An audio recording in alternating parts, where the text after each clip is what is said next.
Sir जी, आप ही मेरी help कर सकते हैं। सर, मैंने चैप्टर्स तो पढ़ लिए हैं, थ्योरीज, लेकिन सर प्रॉब्लम सॉल्विंग उतनी नहीं हुई है। और मैं क्वेश्चन करने जाता हूँ तो वो होते भी नहीं है। फिर लगता है कि डायरेक्ट जेईई मेंस की पीवाईक्यू सॉल्विंग सेशंस देख लूँ, लेकिन फिर लगता है कि ये सही तरीका नहीं है।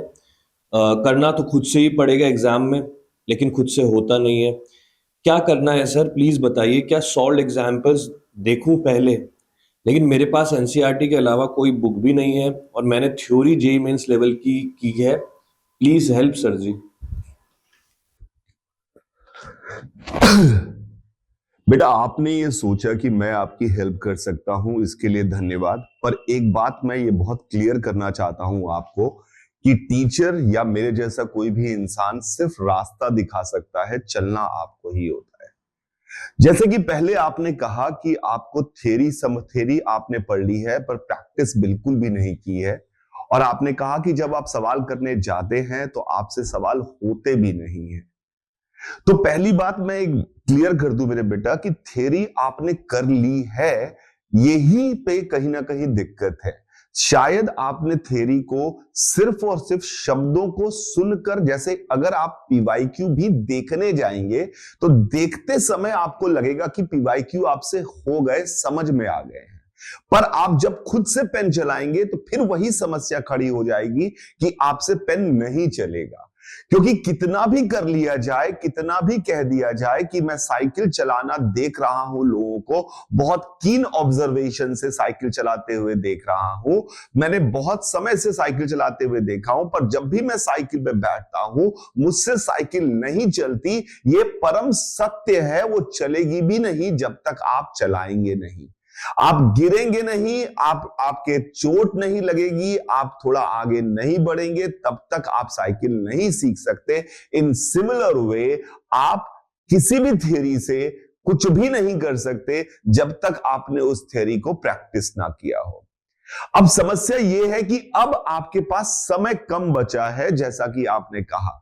तो आपको क्या करना चाहिए? तो इस समय आपको बिल्कुल पहला स्टेप, अगर आपको कहे अनुसार, मैं मान के चलता हूं कि याद है आपको इंफॉर्मेशन जो थ्योरी में बताई गई है, आप पीवाईक्यू देखिए, बिल्कुल देखिए। सॉल्व एग्जाम्पल देखना कहीं से बुरी बात नहीं है, पर उस सॉल्व एग्जाम्पल को एक सॉल्व एग्जाम्पल देखकर आप उससे संबंधित, उससे रिलेटेड कम से कम 3 सवाल और लगाकर करिए। अगर आपने एक सवाल देखकर 3 सवाल लगा लिए हैं, यह काम करने के लिए आपने जैसा कहा कि आपके पास एनसीईआरटी के अलावा कोई बुक नहीं है, तो पीवाईक्यू सेशन देखने की जगह आप एक कम से कम एक काम करिए, पीवाईक्यू की पुरानी कोई किताब या कहीं से भी अरेंज कर लें, खरीद सकें तो खरीद लें, नहीं तो ऑनलाइन आप डाउनलोड कर लें विद सॉल्यूशन। और तरह उसमें पैटर्न ऑफ सवाल होते हैं कि इस तरह के सवाल हैं, और उसमें पहले सवाल को देखिए और उसके सॉल्यूशन को समझिए, ध्यान से समय दीजिए कि क्यों क्या किया है उस बंदे ने, और उसके बाद उसके 3 सवाल आप लगाइए।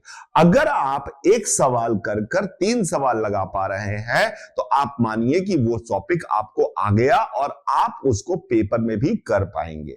तो ये एक प्रोसेस है जिसको आप फॉलो करेंगे तो शायद आप वहां तक पहुंच पाए जिस लेवल तक आपको पहुंचना है इस कम समय में। तो ये एक तरीका है। पर मैं अब ये सवाल जिस बच्चे का था, ये आगे चलकर बहुत सारे बच्चों का सवाल बन जाता है। ऐसा नहीं कि ये यूनिकली डिफाइंड आदमी है और इसके जैसा कोई नहीं है, मोस्ट ऑफ द जनता का सेम हाल होता है। तो प्लीज, अगर आप इस स्थिति में नहीं पहुंचना चाहते हैं, स्टेज 4 में नहीं पहुंचना चाहते हैं, तो प्रिकॉशन ही प्रिवेंशन है। तो आप पहले से ही ये काम करिए कि जब भी कोई थ्योरी पढ़े तो थ्योरी पढ़ने के बाद उस थ्योरी को थोड़ा सा सोचे उसके ऊपर। जैसे कि मैंने कहा कि आप, अगर आपको बताया गया सर ने कि जब किसी सिस्टम पे नेट फोर्स 0 होता है तो मोमेंटम कंजर्व होता है सिस्टम का, ये बात आपके समझ में आ गई।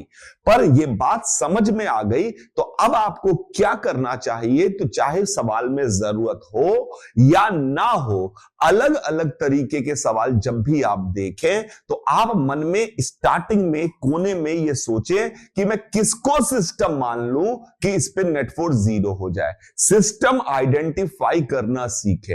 ये एक एग्जाम्पल था जो मैंने पहले भी दिया था और अभी भी दे रहा हूं। इस एग्जाम्पल को आप समझें कि आपने जरूरत हो उस सवाल में या ना हो उस सवाल में, पर ये आदत में डाले कि मैं तुरंत ऑब्जर्व करता हूं कि ये सिस्टम है, इसमें नेट फोर्स 0 है, या ये सिस्टम है जिसपे टॉर्क नहीं लग रहा है तो एंगुलर मोमेंटम कंजर्व होगा, भले उस सवाल में उसकी जरूरत है या नहीं है। स्टार्टिंग में ये 3-4 बार, 5 बार, 10 बार, 20 बार जब आप कर लेंगे तो अपने आप जहां पे जरूरत पड़ेगी ये अपने आप क्लिक करेगा आपको कि यहां पे इसको सिस्टम मान लो, मोमेंटम कंजर्व होगा and you can write down that equation. हो सकता है कि स्टार्टिंग में थोड़ा समय ज्यादा लग रहा हो क्योंकि आप उस सवाल के अलावा ये भी सोच रहे हैं कि क्या इसमें मोमेंटम कंजर्व है या नहीं है, तो ये चीज लेकिन बाद में आपको फास्ट बनाएगी। तो इस प्रोसेस को फॉलो करें, ये बहुत इंपॉर्टेंट बात है। तो this is how you can, आप अपनी थ्योरी को और अच्छे से समझ सकते हैं और अच्छे से बना सकते हैं। आई होप मेरी बात आपको अच्छे से समझ में आ गई होगी। धन्यवाद।